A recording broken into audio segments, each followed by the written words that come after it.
이번 시간에는 음양오양이 체와 용에 따른 설명을 해보도록 하겠습니다. 먼저 체에 따른 설명입니다. 선천수의 원리와 천간의 생성 순서에 대해서 알아보겠습니다. 선천수는 수, 화, 목, 금, 토의 순서이고 양과 음이 교차해서 나옵니다. 서로 다른 음양이 극제를 해야 유정하게 융화가 된다고 하는 음양법에 따른 것입니다.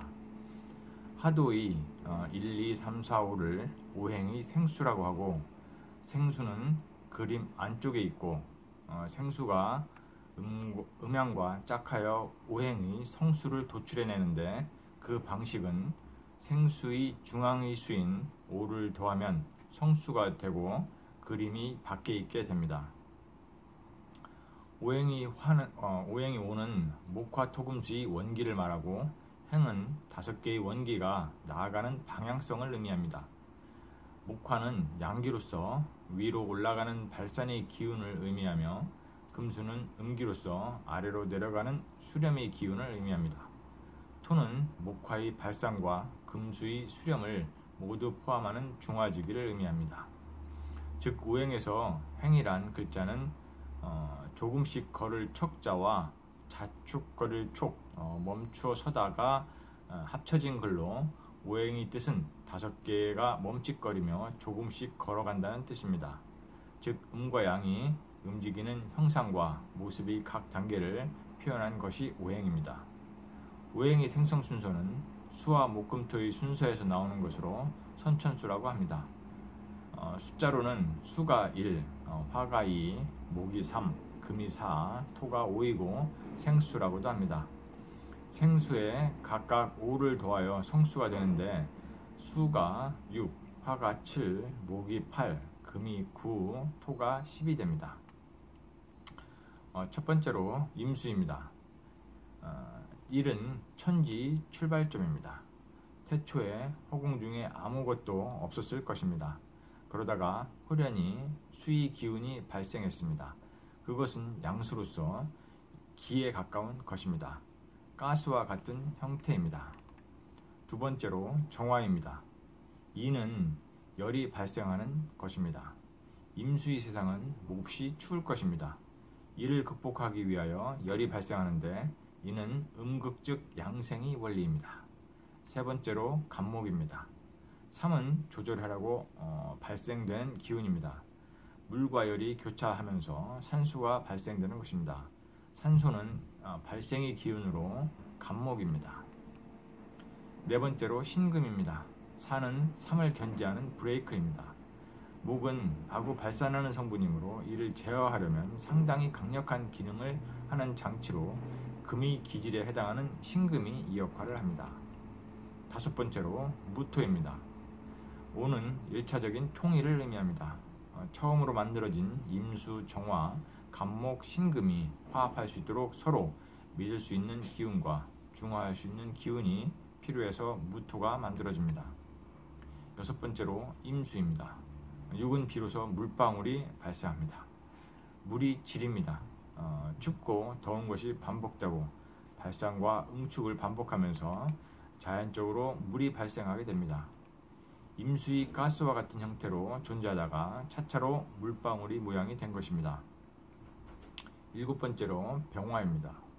7은 빛이 생겼다고 봅니다.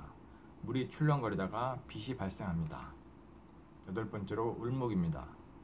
8은 생명체가 발생한다고 봅니다. 스스로 번식을 하고 성장을 하는 형태의 생명체가 발생합니다. 빛이 생겨난 후 초기 단세포 생물이니 곰팡이류가 생기고, 이는 광합성 작용을 통해서 끊임없이 종족 번식을 해나갑니다. 아홉 번째로 경금입니다.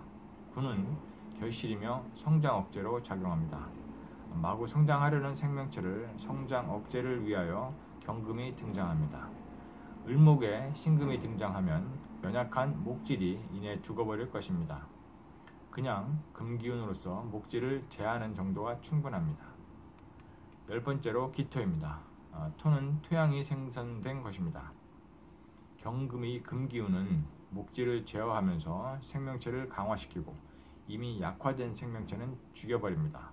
이때 시체가 쌓여서 토지를 만들어냅니다.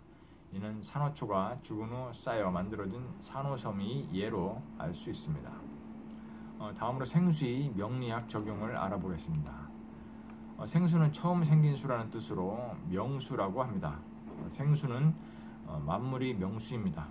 그러나 만물이 명수란 것은 만물이 생할 수 있는 기본, 즉 핵이나 정의 명수인 것입니다. 명수의 개념은 아기가 뱃속에서 자라는 과정을 통해서 알 수 있습니다. 아기가 엄마 뱃속에서 자라는 과정은 1에서 4의 과정과 같습니다. 아직 완전한 형체를 가지지 않은 상태이기 때문에 아기 명, 즉 수명이 결정되는 것은 언제일까요?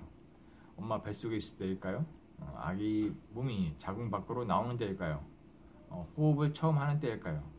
정답은 아기 명이 결정되는 것은 아기가 처음 호흡하는 순간에 사주팔자가 결정됩니다. 이렇게 처음 생겨날 때 자신이 명이 결정되므로 생수를 다른 말로 명수라고 합니다. 명리학에서 바라보는 생명의 시작은 호흡설이라고 할 수 있습니다. 아기가 첫 울음을 운다는 것은 탯줄에 의한 호흡에서 폐호흡으로 전환을 의미하는데 이것은 탯줄이 잘라짐과 거의 동시에 이루어집니다. 탯줄이 단절은 모체와의 완전한 단절로 이와 동시에 독자적 생명체의 활동이 시작됩니다. 이때 의항하고 내지르는 첫 울음을 통해 대기 중에 충만한 오행의 기운이 아기 몸 안으로 주입되고 이것이 일생 동안 아기가 받아들이고 사용하는 기의 대단히 중요한 부분을 구성하게 됩니다. 아기의 순수한 육체와 정신은 완전한 백지 상태이기 때문에 단 한 번의 호흡으로 받아들인 기운은 아기의 성격과 운명에 절대적 영향을 미치게 됩니다. 따라서 처음 받아들인 기운의 분석을 통해 아기의 전반적인 일생을 가능해 볼 수 있게 됩니다. 세상의 변화는 오행의 범주를 벗어나지 못합니다.